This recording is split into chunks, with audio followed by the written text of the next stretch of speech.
para iniciar a palavra, quem estava aqui lembra, mas eu vou só recapitular rapidinho algumas coisinhas aqui. E hoje, porque a gente tem um pouquinho mais de tempo, acho que a gente pode tocar em alguns pontos que não ficaram claros na semana passada. Então, nós estamos entendendo, irmãos, como o pecado se processa dentro de você, para você pegar esse negócio de pecado, esse negócio chamado pecado, você pegar esse negócio e de fato fazer com que o pecado seja apenas assim um acidente na tua vida. Não é? Você não vai viver praticando o pecado, que é talvez o pecado assim, né, que pega mais no seu coração. Não sei qual que é o teu pecado, a gente está falando sobre isso aqui, você vai entender. Então, nós estamos explicando que, baseado no texto de Tiago, quando a Bíblia fala que cada um é tentado pelo próprio mau desejo, a gente entende que tudo começa aí, começa nos desejos que vai sendo despertado pela tua própria natureza. E domingo passado eu estava explicando sobre isso. Todos nós temos maus desejos. Não tem jeito. Ninguém chega no nível de santidade sem ter desejos errados dentro de si. Eu estava até dizendo domingo passado que se Jesus foi tentado em tudo, como diz a palavra, então também ele teve que lidar com desejos errados dentro dele. Então, o grande problema da humanidade é de fato, no que tange a pecado, é de fato os desejos que está dentro do homem, está dentro de mim, está dentro de você, desejo de vingança, desejos de matar, desejos de roubar, desejos de adulterar, desejos de mentira, enfim, nós temos esses desejos dentro de nós. E isso se processa da seguinte maneira: há um desejo, todos nós temos essa natureza de desejar, e aí esse desejo nos leva a um segundo degrau. E eu quero que você, quando eu falar de degrau, eu quero que você pense, não que você está subindo, mas que você está descendo para o pecado, tá? Então, esse desejo, ele leva para um segundo degrau, que é o degrau da sedução. Essa palavra seduzir significa arrastar, né? Então, você tem aquele desejo no coração, beleza. Mas você está espiritualmente muito bem, muito forte. Mas quando a sua espiritualidade é atingida, não é? Ou algumas coisas favoráveis a você consolidar o seu desejo acontecem, então você começa a ser arrastado por aquele desejo. Você não consegue mais dominar o desejo, você é seduzido, você é arrastado. Quem está comigo aqui? Quem está me entendendo? Estou falando um pouquinho mais rápido, porque a gente já falou um pouquinho sobre isso domingo passado. E aí, depois que você é arrastado, você entra num terceiro degrau, que é o degrau da concepção. É onde a coisa surge na mente. É onde você já começa a planejar. E aí a gente falou de Anon aqui, quando Anon deseja Tamar, e de repente ele concebe aquele pecado. Quando que ele concebe? Quando ele maquina um plano. Ele finge que estava doente, aí ele chama a Tamar para vir cuidar dele, e na verdade estava tudo pronto, tudo planejado dentro dele. Ele já tinha concebido o pecado. Ele força Tamar a ter relações sexuais com ele. Ele consuma então o pecado. Então, desejo, sedução, não é? Depois a concepção, que é quando você aceita ser arrastado, é quando você já começa a planejar mesmo atitudes do pecado. Quem tá compreendendo, né? Então, por exemplo, uma pessoa muito ofendida, aí ela começa a ter desejos. Um exemplo bem simples aqui. Ela começa a ter desejos de sair da igreja. E aí, ela, estando bem espiritualmente, ela identifica isso, ela ora, ela confessa, ela repreende e vence isso. Mas de repente, ela não consegue dominar esse desejo. Aí esse desejo começa a arrastar ela. Não é? Ela começa a ver só as coisas negativas, só as coisas erradas. Ela começa a ser arrastado por esse desejo. De repente, ela concebe, ela diz assim: eu vou mesmo, vou embora. Ela concebeu a ideia. Aí depois, qual que é o quarto degrau? É a consumação do pecado. Eu estou colocando sair da igreja como um pecado, porque muitas pessoas de fato fazem isso debaixo de uma dureza de coração. Isso se torna um pecado, né? E é até bom que você consegue compreender esse processo dentro de você. Então, depois que você concebe, você consuma. Se uma vez que você aceitou a ideia, não, eu vou fazer o que a minha carne está desejando, o próximo passo é você consumar, é você praticar o pecado. E aí, na prática do pecado, depois da prática do pecado, entra o último e mais terrível degrau, que é a morte. Diga comigo assim: todo pecado consumado gera morte. Não tem jeito, a gente vai falar um pouquinho sobre isso. Então, a gente teve um tempo aqui que conseguimos falar sobre esses degraus na vida de Anon, né? Eu não vou tocar nisso de novo hoje. E aí a gente começou a trabalhar um pouco dos desejos. Primeiro ponto era que você precisava identificar, lembra disso? Identificar o pecado. Qual que é o pecado que mais pega na tua realidade? O que mais te incomoda? E aí a gente usou um texto de Gálatas que fala sobre, que está aí na projeção, fala sobre imoralidade sexual, fala sobre impurezas, pensamentos impuros, palavras impuras. Talvez é isso que te pega, né? Não, pastor, eu não tenho nenhum problema com avareza. Mas, rapaz, é tão difícil, eu não consigo limpar os meus pensamentos. Meus pensamentos são muito impuros, minhas palavras são muito impuras. Quando eu estou com meus amigos, eu falo tanta besteira. Depois até me arrependo, mas, enfim, você tem essa dificuldade com impureza. Ações indecentes. Eu não sei onde você tem ido, querida, eu não sei onde você tem pisado, né? Então, cuidado com as suas ações. Adoração a ídolos, feitiçarias, inimizades. Tem pessoas, irmãos, que é a fonte de todas as inimizades.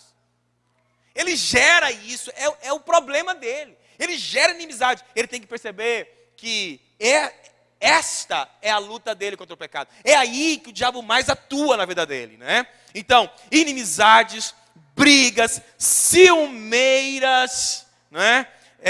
Mulherada aí em nome de Jesus, e homens também, vamos vencer esse negócio de ciumeiras, os acessos de raiva, que a Bíblia menciona em Gálatas, a ambição egoísta, a desunião, as divisões, as invejas, as bebedeiras, as farras. Eu gosto da tradução da linguagem de hoje nesse texto, porque fala de farras. Tem gente que o grande problema é a farra, e coisas parecidas com essas. Então, você precisa identificar o que mais pega em você? O que te faz mais pecar? Qual que é a área? Qual que é o desejo que mais te faz pecar? Pode ser que não esteja nessa lista, mas escuta, eu desafio você a escrever.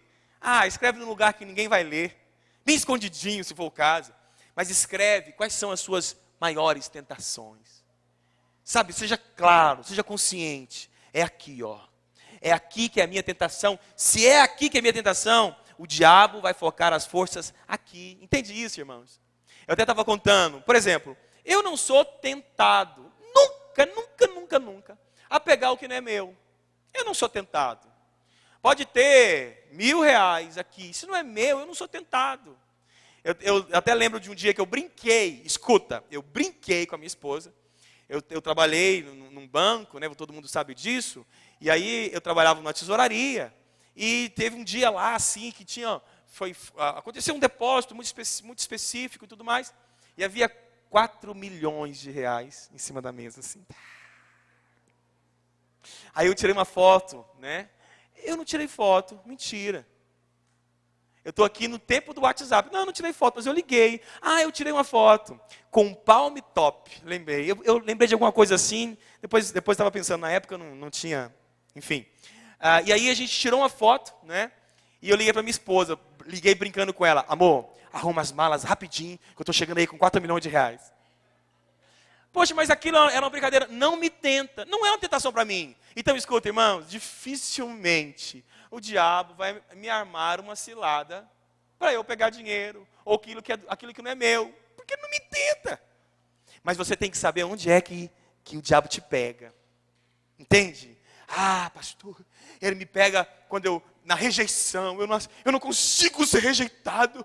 Quando alguém me rejeita, ou rejeita a minha ideia, ou rejeita a minha pessoa, eu me sinto tão ofendido. Então, beleza, você identificou o teu ponto fraco, né? Então, cuidado. Você precisa, então, identificar quais são os desejos da tua alma que te levam para o pecado, que te faz pecar com mais facilidade. Então, identifica. O segundo ponto, e é o que eu queria focar um pouco mais, porque domingo passado não deu nem para a gente tocar muito nisso, é que você não tem que obedecer os seus desejos. Gente, isso é o segredo. Diga, eu não preciso obedecer os meus desejos. Mas você já viu o tanto que é difícil? Ontem, nós chegamos da igreja, né, na pregação que eu estava compartilhando com vocês agora há pouco. Eu não estava com fome. Ninguém estava com fome lá no meio dos irmãos, na família que nós estávamos, na casa dos pastores. Mas o pastor perguntou, pastor, o senhor aceita uma pizza? Já estava tarde. Eu falei, pastor, eu estou muito bem, eu não preciso. E aí a gente fez uma enquete lá, ninguém queria comer, só o Davizinho. O Davizinho queria comer. Mas eu sei que o Davi come pouco e tal, aí eu falei, não, pastor, a gente, qualquer coisinha aqui e tal. E o Davi ficou muito ofendido com isso. E chorou, né? Papai, não leva em consideração o que eu estou sentindo. Papai, ninguém quer comer, mas eu estou com fome. Aí, beleza. Então, eu falei, pastor, não, o Davi ficou sentido. E eu vou lá, vamos lá comprar uma pizza, né? Aí a gente comprou uma pizza. E aí surgiu até a ideia assim, não, compra uma pizza média, ninguém quer comer, não. Ninguém... Mas quando a pizza chegou, todo mundo comeu. Por quê, irmão? Porque estava ali, ó, ali. Então, o desejo é difícil de você segurar. Não é difícil, irmãos? Quando você está de jejum de Coca-Cola, de refrigerante. Aí você está lá comendo aquele bife, aquela batata. De repente alguém do lado faz assim. Tsh, irmão, aquilo arrupia. Jesus amado. Desejo. Desejo. É ou não é? Jejum de carne vermelha. Aí um bendito, enviado do não sei quem, enviado de Jesus ali, liga e diz assim, ô pastor, aí tem um churrasco aqui na minha casa. E aquilo, irmãos, uma carne assada assim, com Coca-Cola, dá licença, né? Então, desejo é difícil de segurar, é difícil de dominar. E você então tem que aprender isso. A cruz serve para você crucificar os seus desejos. O que você acha que Jesus tinha no coração? Quando ele disse assim, pai, está tudo legal. A morte, tudo pronta. Vamos salvar a humanidade. Uhul! Mas se for possível, se o Senhor assim, passar de mim esse cálice. Né? Mas se não der certo, Senhor, beleza. Naquele momento, Jesus estava lidando com o desejo dele. É difícil, gente. É difícil. Então não se engane, é difícil mesmo. Mas o que você tem que entender? Irmão, você não tem que obedecer os seus desejos. As tentações que você tem de enfrentar são as mesmas que os outros enfrentam. Mas Deus cumpre a sua promessa e não deixará que vocês sofram tentações que vocês não têm forças para suportar. Quando uma tentação vier, Deus dará forças a vocês para suportá-la e assim vocês poderão sair dela. Isso é Bíblia. 1 Coríntios 10, 13. Então, quando vier a tentação, escuta, está ali a Coca-Cola. Bem, a Coca-Cola pode ser para você agora qualquer coisa que te tenta. Então, vem aquela tentação, pega Coríntios 10, 13. 1 Coríntios 10, 13. Junto com a tentação, junto com a provação, vem força para suportar aquela tentação. Amém, irmãos?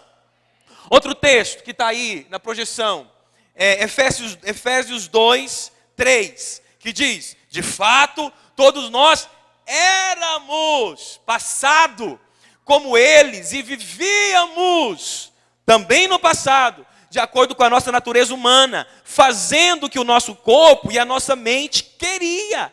Sabe, irmãos, eu estava lendo Isaías esses dias, que fala sobre o verdadeiro jejum. E sabe o que o crente tem que aprender a jejuar? Às vezes eu me sinto até assim, muito raso, propondo jejuns muito simples para a igreja. Né? Tirar um arroz, tirar um feijão. Tudo bem, tudo isso é uma disciplina espiritual. Isso tem o seu valor. Mas o crente tem que aprender a jejuar mesmo. É de fazer os seus próprios desejos. Entende? O jejum serve para você se disciplinar espiritualmente. Para dominar a sua carne. Esse é o propósito do jejum. É uma disciplina espiritual. Agora, a pessoa... Não, eu não estou comendo arroz. Mas todos os desejos carnais que ela tem luta, ela está satisfazendo. Não adianta. É igual uma história aí, que diz que alguém estava de jejum, né? Alguém ia abrir o jejum e chegou na mesa do café da manhã e disse assim, não, me dá logo 3 pães, que eu estou jejuando hoje à tarde. Então deixa eu comer logo os 3 pães. Poxa, a pessoa não está afim de matar os seus desejos. Ela está afim de cumprir uma meta de não comer determinadas coisas. Então, o segredo, irmãos, é você entender, nós não podemos fazer mais aquilo que pecaminosamente o nosso corpo e a nossa mente deseja. Acabou. A gente tem que crucificar esses desejos. Gálatas 5,16. Quero dizer a vocês o seguinte, deixe que o Espírito de Deus dirija a vida de vocês e não obedeçam aos desejos da natureza humana. Então aquela ira, aquela vontade de descontar, de revidar, que veio no coração, lembre-se, você é um homem espiritual, você é uma mulher espiritual. Apaga esse fogo aí. Aquele ódio que você ficou contra o teu irmão, contra alguém da tua família. Lembre-se de Gálatas 5,16. Não obedeçam aos desejos da natureza humana. Gálatas 5,17, no finalzinho do texto diz, não podem fazer o que vocês querem. Não é? Então, a Bíblia vai ensinar, olha Gálatas 5,24, as pessoas que pertencem a Cristo Jesus crucificaram a natureza humana delas, junto com todas as paixões e desejos dessa natureza. Isso confronta você? Isso incomoda você? Poxa, isso deve dar a você um seguinte resultado. Você nesse momento, quando você está ouvindo sobre não obedecer desejos, eu acredito que você deve estar pensando assim, esse é o caminho, esse é o propósito da palavra. Você deve estar pensando assim, poxa vida, como eu tenho vivido do jeito que a minha carne quer. Como eu tenho pensado do jeito que eu quero. Eu preciso renunciar mais do quem eu sou e ser mais quem Cristo é. A gente vai ser mais crente. Quantos querem ser mais crentes aqui? Mais luz, ter mais glória, né? Rapidinho os outros textos, bem rapidinho. Efésios 4:17, apenas uma parte do texto que diz assim: e digo isto e testifico no Senhor, para que não andeis mais como andam também os outros gentios, na vaidade do seu sentido. Diga comigo assim, eu não posso andar mais como andava antes. Eu estava conversando com uma pessoa muito preciosa, que eu amo muito.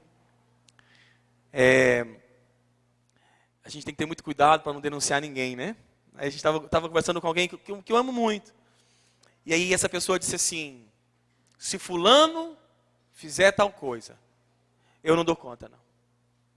E aí eu não vou dizer o que ela disse, mas era muito sério, mas eu vou trocar por, eu desço da cruz, eu desisto de tudo. Se ele fizer, eu desisto de tudo. Sabe, irmãos, não é este o caminho. Se a tua carne está te levando a essa desistência, então você tem que sacrificar isso e viver aquilo que o Espírito quer para a tua vida. Amém, irmão? Vocês entenderam isso? Então não obedeça, não obedeça. E aí a gente já falou no domingo passado os outros pontos, que era confesse os desejos, aprenda a confessar desejos, né? E não alimente os desejos. Esse ponto não está aqui na projeção, mas não alimente os seus desejos. Tá? Eu tenho lidado com algo, eu tenho aprendido muito. Para mim, irmãos, deixa eu dizer como eu lido com isso. Eu gosto de me conhecer. Eu gosto quando eu sou pego numa fraqueza. Quando eu descubro, na verdade, a minha fraqueza. Porque aí eu fico concentrado em melhorar aquilo que eu sou. Né? E eu estava compartilhando com a minha esposa que aconteceu algo comigo já tem uns 3 meses. Mas ainda não fui sarado. Alguém pode dizer assim, olha o pastor doente. Irmãos, carne. Embora tenha pouca carne, eu confesso. Mas aqui é sangue, é homem, né? E eu estava dizendo para minha esposa sobre isso, assim, sobre como eu lembro desse episódio e isso ainda aperta meu coração. E isso ainda me inibe, ainda está me prendendo. Então, e como eu sou tentado a ficar alimentando sentimentos errados, né?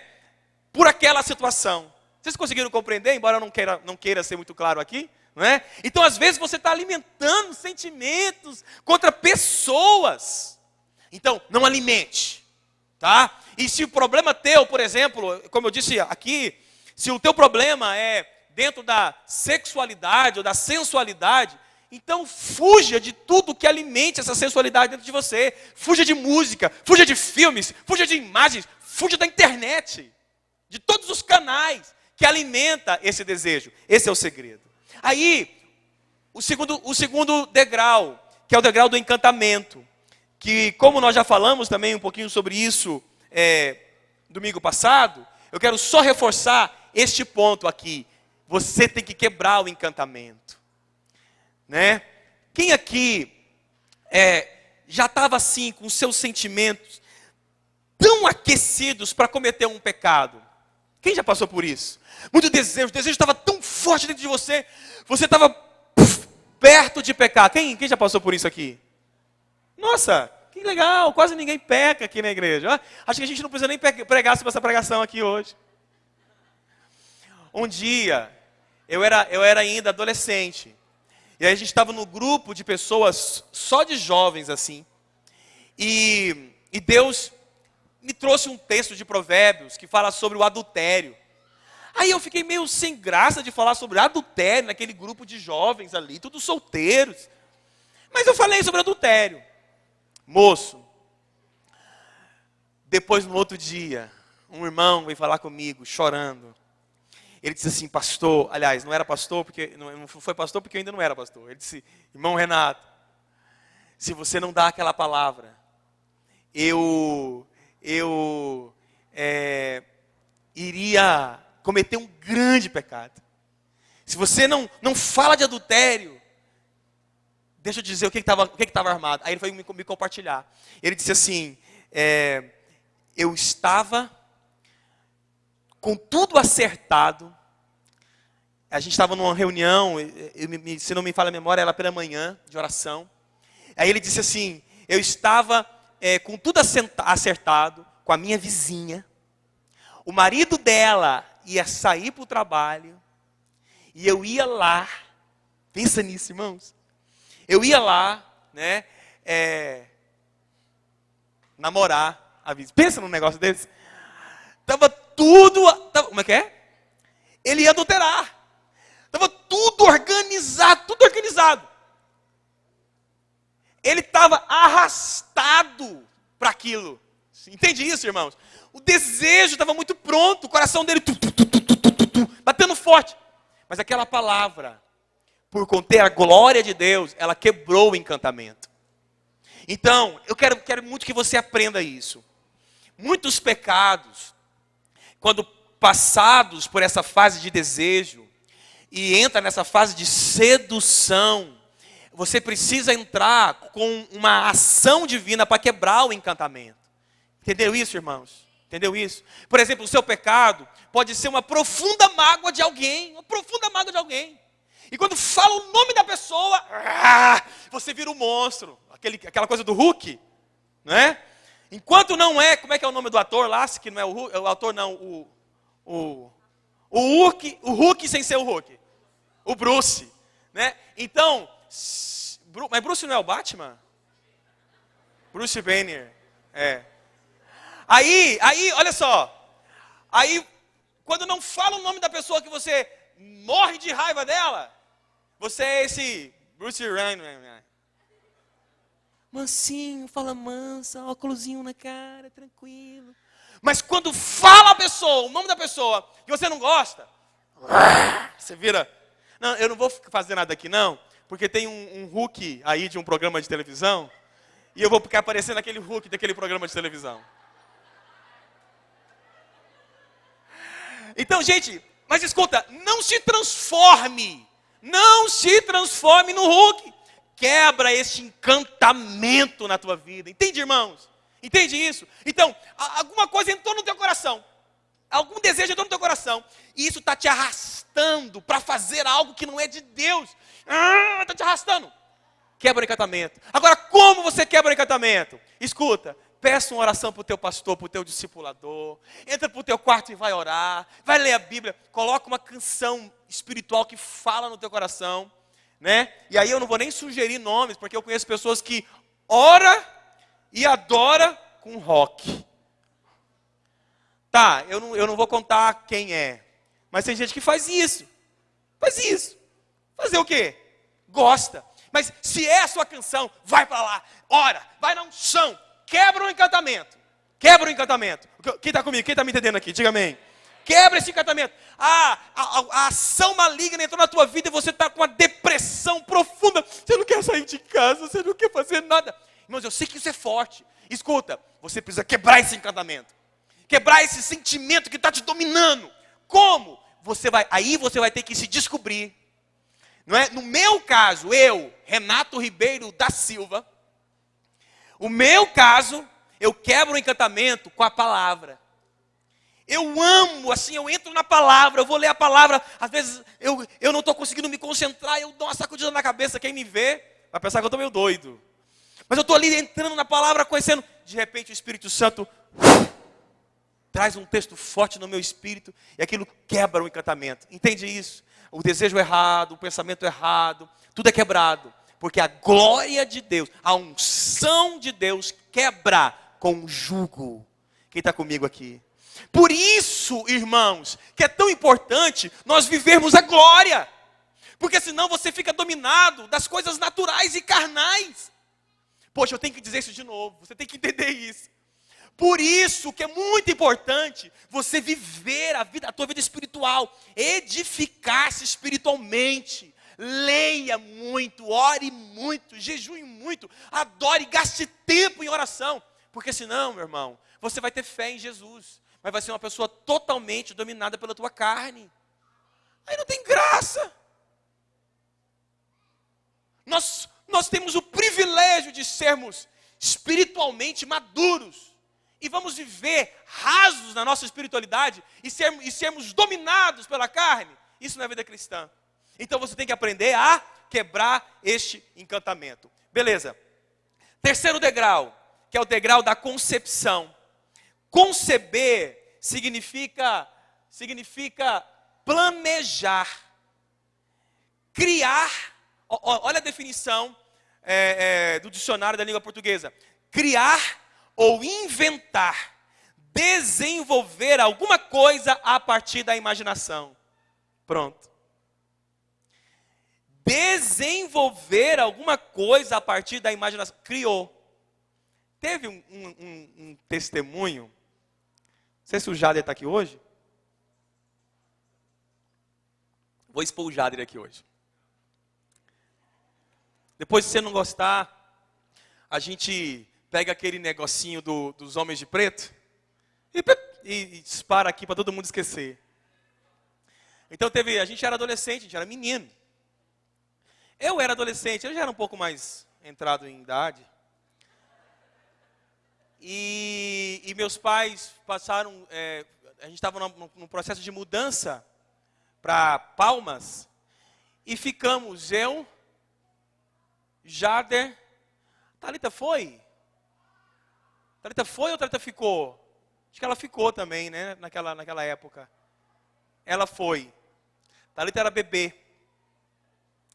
E aí ficamos eu e o Jader.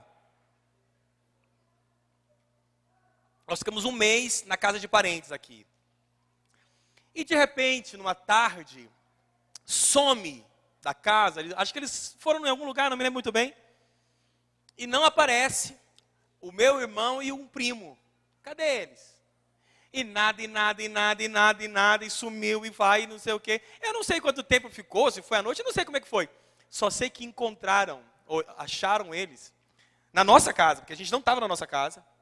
Aí acharam eles, lá na casa deles, muito bêbados. Teve que ir para o médico já? Teve que tomar alguma coisa? Nem o primo? Não, ele está dizendo que não era tão assim, né? Mas eles eram meninos, né? A minha idade era, na época, acho que 12 anos. Então, Jada já tinha isso, uns 14 anos. 14 anos. Compraram um whisky. Fez o quê? Pegou escondido do tio. Pensa, pegou escondido do tio e foi para casa dos meus pais, que não tinha ninguém lá, e entraram no negócio. Agora escuta, irmãos. Concepção. O que é conceber? Vou ler de novo. Criar. Ou inventar.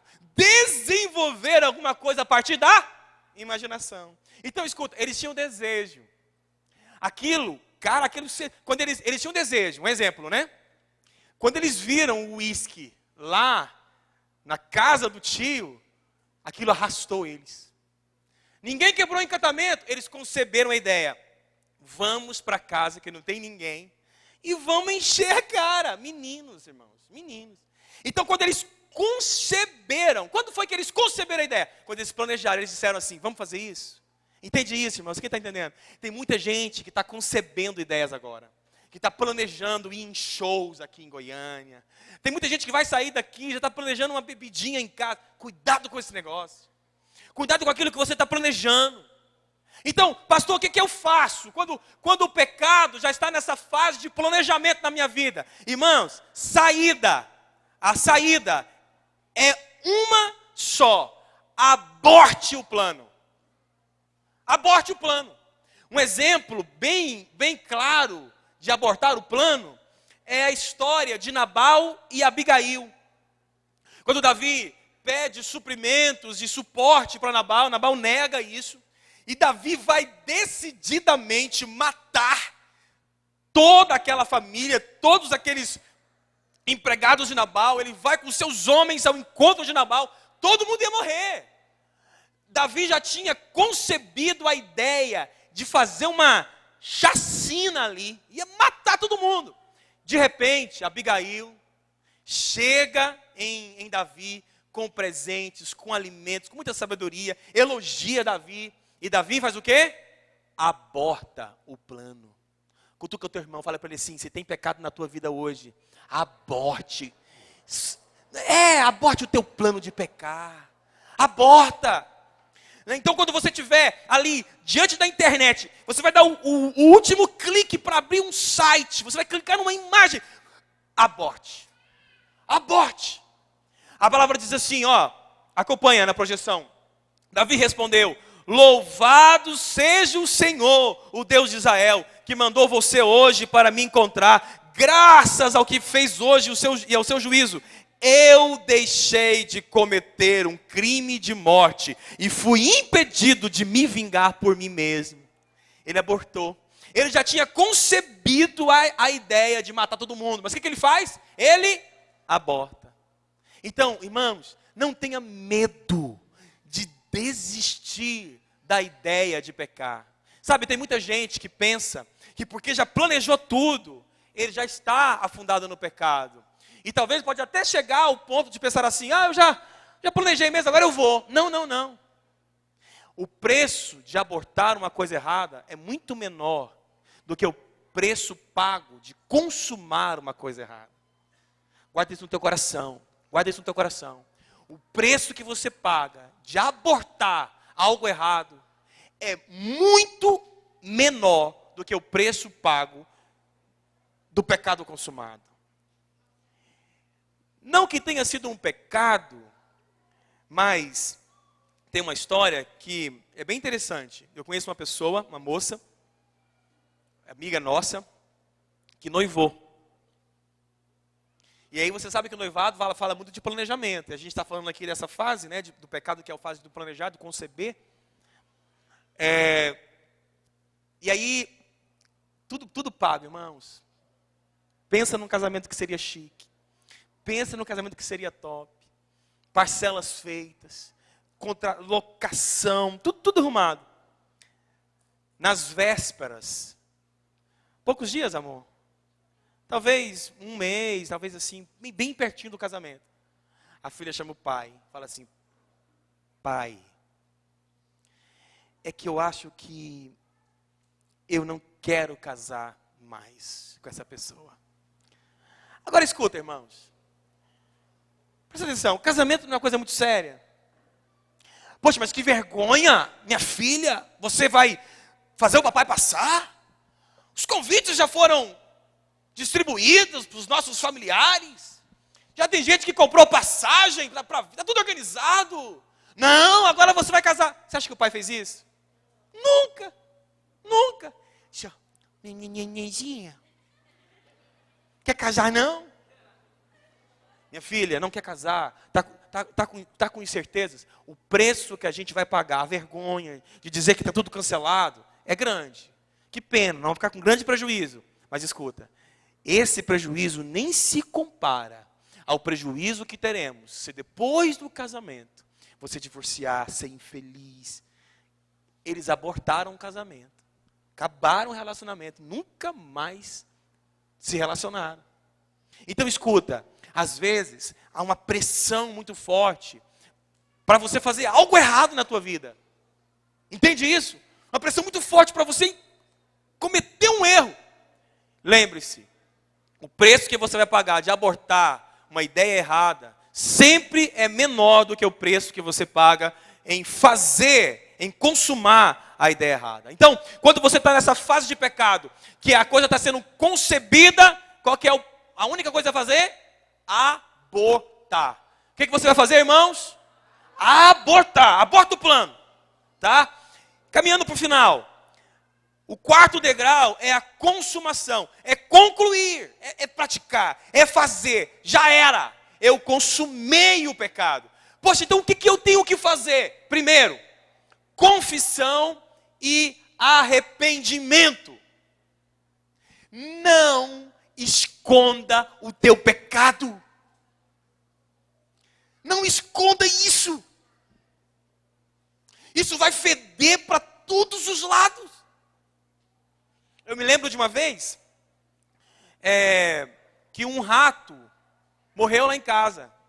Já tem muito tempo essa história. Lembra disso, meu amor?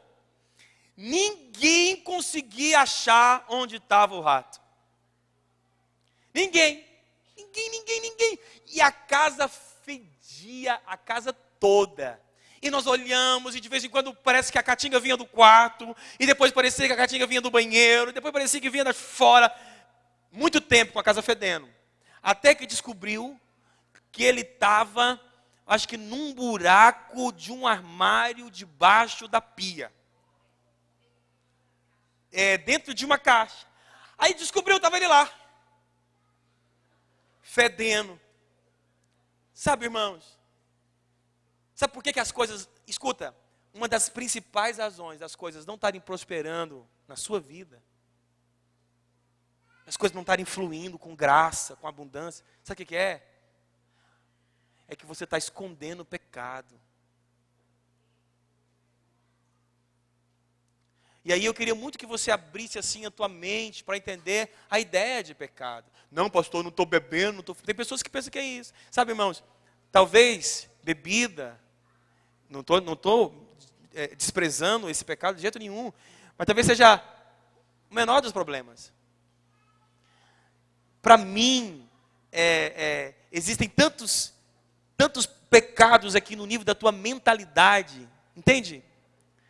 Que você está escondendo, tantas atitudes feitas na escuridão, tantos sentimentos não confessados, amargura, atitudes e mais atitudes, que está como aquele rato, debaixo do armário, ninguém vê, mas quando coloca você naquele negócio, vai feder, vai feder. Quantos estão dispostos hoje a encontrar esse rato? A mexer nos armários, a mexer no guarda-roupa, a tirar as malas de cima do maleiro, de dentro do maleiro, né? A tirar tudo, a desorganizar a casa se for preciso. Mas hoje você vai encontrar o teu rato, vai tirar de lá, vai lavar. Você vai passar uma vergonha talvez. Mas irmãos, pensa que delícia. Acabou o mau cheiro. Às vezes a gente tem medo de passar pela vergonha da descoberta do pecado. Mas depois que tira aquilo, que alívio. Quem já foi incomodado por algo pequeno, por exemplo, como uma unha encravada? Quem já sofreu disso? O dedo fica daquele tamanho, aquela coisa incomoda, não pode calçar tênis, aquilo vaza, aquilo cria pus. Aí você fica com medo de ir no médico, porque o médico vai arrancar a unha, ou vai fazer uma cirurgia que eu não me lembro como é o nome dela, mas que arranca os cantos, né? Enfim, a minha esposa passou muito por isso. Hoje ela está curada, né? Aleluia por esse negócio. Aí você fica todo, eu não quero fazer cirurgia, eu tenho medo. Mas quando tira, aliviou. Quem já viu um vídeo na internet aí de um menininho que ele grita assim, eita, eita, eita, eita, ele está tirando um bicho de pé. Quem já pegou um bicho de pé? Quem já teve, berne que fala? Um mosquito, eu já tive isso. Quem já teve um furúnculo? Acho que é essa. Irmã, eu já tive um aqui debaixo do braço. Que andava era assim, né? Furúnculo não deve espremer, né? Tem muitos antibióticos e tal. Mas bicho de pé, eu acho que não tem outro jeito. Então, aquilo está incomodando, está doendo, está doendo. Peraí, vamos espremer o negócio. Vai doer, vai ser desconfortável, não vai ser legal, vai sangrar. Mas, gente, depois acabou. Entende? Passou. Ufa, eu posso dormir direito, olha que maravilha, não dói mais o meu pé, acabou. Gente, pecado é assim. Você tem que confessar um negócio, arranca logo esse trem escondido, esse bicho de pé, arranca isso da tua vida e seja livre. Então, se você consumou o pecado, não tem outro caminho, confesse e arrependa.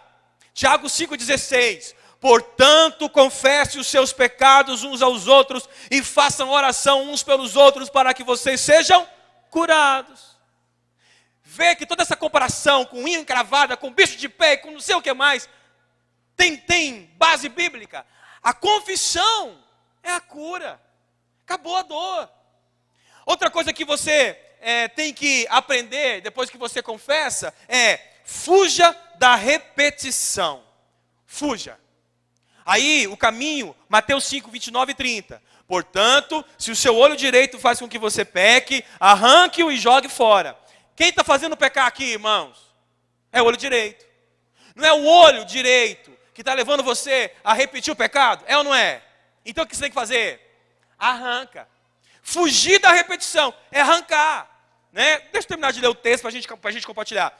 Pois é melhor perder uma parte do seu corpo do que o corpo inteiro ser atirado no inferno. Se é a mão direita que está te fazendo pecar, corte-a e jogue fora. Pois é melhor perder uma parte do seu corpo do que perder o corpo inteiro para o inferno. Então o que é isso? Como é que você interpreta esse texto aí de arrancar o olho? No meu carro tem uma bolinha de silicone desenhada um olho. Podia ter até trazido aqui, né?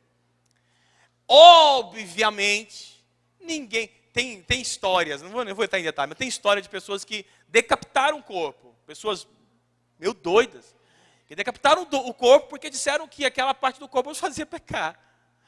Irmãos, esse não é o canal. Não é isso que a Bíblia está dizendo. Mas você tem que saber atirar da tua vida as situações que te fazem pecar. Então, escuta, irmãos, com o pecado não negocia. Ah, pastor, eu tenho em casa um canal fechado.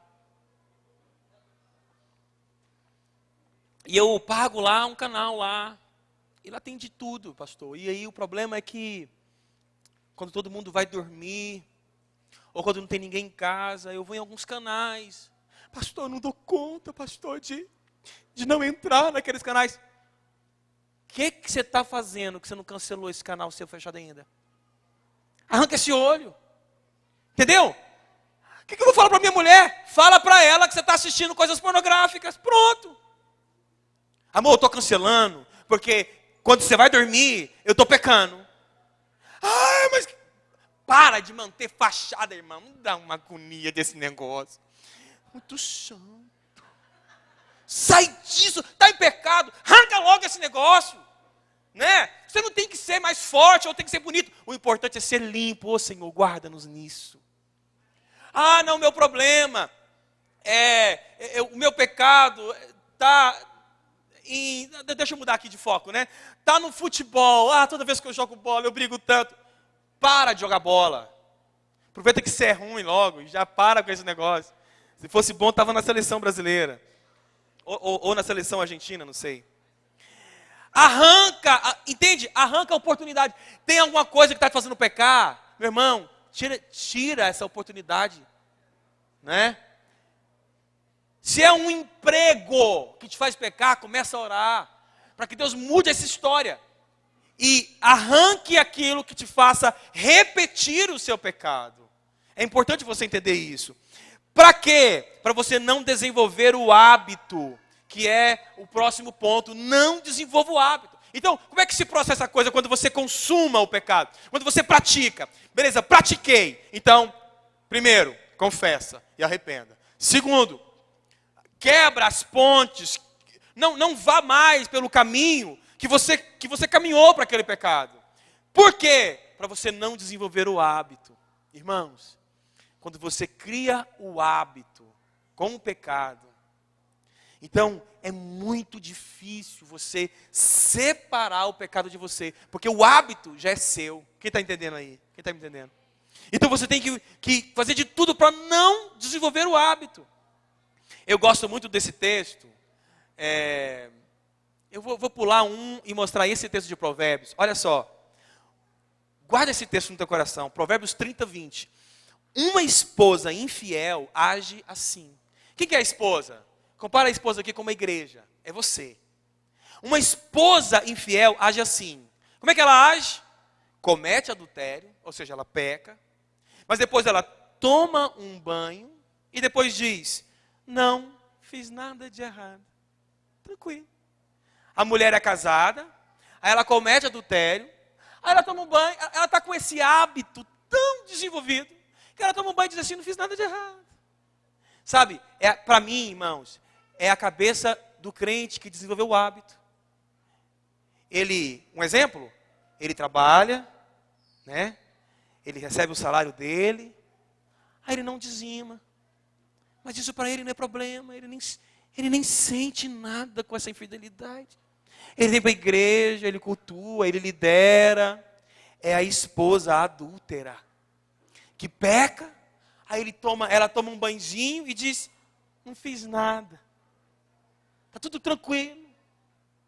É o crente que não consegue se avaliar no seu pecado, porque desenvolveu o hábito. Então, pastor, o que precisa então quando a pessoa está nesse hábito? Discipulado. Você pode dizer comigo 3 vezes essa palavra? 1, 2, 3. Discipulado, discipulado e discipulado. Para ver se a voz de um profeta te ajuda a perceber espiritualmente o teu pecado. E quebra esse hábito na tua vida. Amém, irmãos? Levanta a tua mão direita assim e diga assim: eu vou quebrar os hábitos errados na minha vida. Não está fraco, diga assim: todo hábito errado, todo mau hábito vai ser quebrado na minha vida, em nome de Jesus. Tem pessoas que maltratam os outros, mas nem sente, está tudo tranquilo. Tem pessoas que desobedecem, que desrespeitam, que são desonestas, que trapaceiam, enganam, irmãos. Enganam, vendem as coisas debaixo de mentira, enganam. E chegam em casa e dizem: oba, hoje o Senhor me abençoou, passei mais um para trás. Meu Deus, rapaz, esses hábitos errados, para de enganar as pessoas, irmão. Lembra daquele dia que eu estava com vontade de chutar algumas coisas?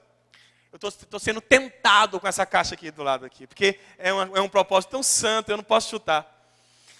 Esse desejo de chutar é só uma expressão para dizer: cara, tu tem que acordar, para mudar mesmo os seus maus hábitos. São grossos com a esposa. Sabe, irmãos? Alguém vai dizer assim: uai, pastor, é pecado ser grosso com a esposa? Não, né, não. É assim que Jesus manda você tratar, né, a esposa. É assim que Cristo trata a igreja. É óbvio que é pecado. Então tem pessoas que não estão percebendo, entendem isso? São grosseiros com as esposas, mas não percebem que estão em pecado. As mulheres desrespeitam o marido, afrontam e tudo mais, e nem percebem que estão em pecado. Vem para a igreja organizar a rede de mulheres. Nada pessoal, eu não sei nem o que está acontecendo, quem está organizando. Aí vai lá, desrespeita o marido, e vem aqui, enfeita tudo. E não... Vou parar de andar desse jeito, porque... Entende, irmãos? Está como a mulher de Provérbios 30, 20. Comete o pecado, aí faz uma maquiagemzinha, bota uma máscara e age como se nada tivesse acontecido. Escuta, meu irmão. Oh, meu Deus. Todas as nossas obras serão julgadas. Todas as nossas palavras vão ser julgadas. Então, vamos nos esforçar para quebrar os nossos maus hábitos. Quem está comigo aí, diga amém. Para você não entrar no último degrau, que é o degrau da morte. Eu quero que você entenda que a morte é progressiva, mas é inevitável. Sabe o que seria interessante? Não sei se seria interessante, brincadeira. Se todo mundo passasse pela experiência de Ananias e Safira. Todo mundo, pensa. Estava lá o irmão andando, de repente ele consuma o pecado, ele peca, e de repente, puf, cai no chão. Morto, como foi com Ananias e Safira. Só que o teu pecado não vai te matar assim. Muito provavelmente ele não vai te matar da noite para o dia. O desrespeito que você trata os teus pais, por exemplo, adolescentes que estão aqui, não vai te matar da noite para o dia. Mas vai ser um processo. A morte vai crescer dentro da sua vida. Olha o que está escrito em Ezequiel 33, 10, 11. Os nossos pecados e maldades são um peso para nós. Estamos nos acabando. Consegue ver o processo? Está lá o irmão. Ele começa a pecar. E vai pecando. E vai pecando. E vai pecando.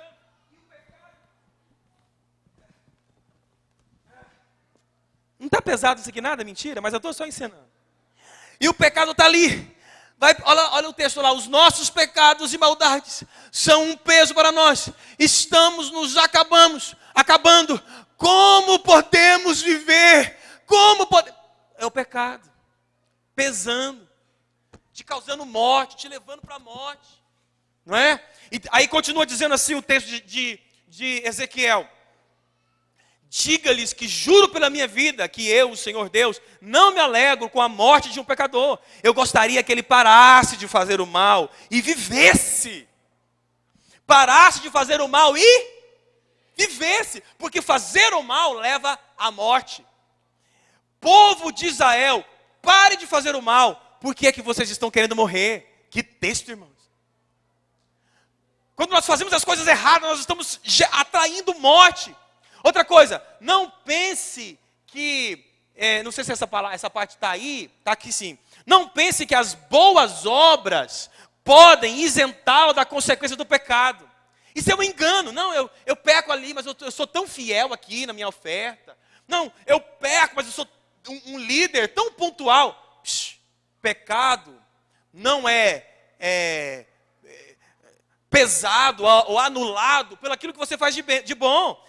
Diz a palavra, se eu prometer, daqui a pouquinho eu leio esse texto que está aí, mas Ezequiel 33, 13, se eu prometer dar a vida a um homem correto, e se ele começar a pecar, porque pensa que a sua bondade passada o salvará, aí eu não lembrarei de nenhuma das boas ações que praticou, ele morrerá por causa dos seus pecados. E ainda o texto de Ezequiel 33, 18, que está aí, que diz, quando um homem correto para de fazer o bem e começa a fazer o mal, ele morrerá por causa disso. Agora, para a gente terminar, escuta, a consequência do pecado, ela nem sempre recai só sobre você, isso é sério. Isso é muito sério. Não, eu estou pecando, mas não estou nem aí para a minha vida mesmo, não. Escuta, a consequência do teu pecado nem sempre vai recair só sobre você. Tem um pecado, tantas histórias na Bíblia, mas eu quero focar só uma. A história de Joabe. Que Davi lança uma palavra sobre o Joabe por causa do seu erro, por causa do seu pecado. Olha qual é a palavra. Que nunca, acompanha lá, ó. Que nunca faltem, olha na linguagem de hoje, que nunca faltem na sua família homens que tenham gonorreia, ou doença contagiosa de pele, ou que sejam capazes de fazer somente trabalho de mulher, ou que sejam mortos em batalha, ou que não tenham o que comer, consequência de um pecado. Entendeu isso, irmãos? Quantos querem que os seus filhos não consigam fazer nenhum trabalho, são defeituosos fisicamente? Quantos querem que seus filhos não tenham o que comer em casa? Quantos querem isso? Escuta, nossos pecados geram maldição para os nossos filhos, para a nossa casa. Entende isso, irmãos?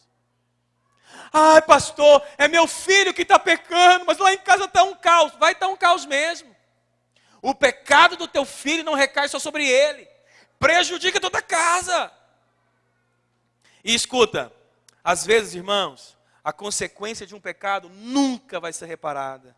É o caso, por exemplo, de Provérbios 6, 32 e 33, que diz sobre o adultério. No entanto, o homem que comete adultério não tem juízo, ele está destruindo a si mesmo, passará vergonha, levará uma surra e ficará desmoralizado para sempre. Entende?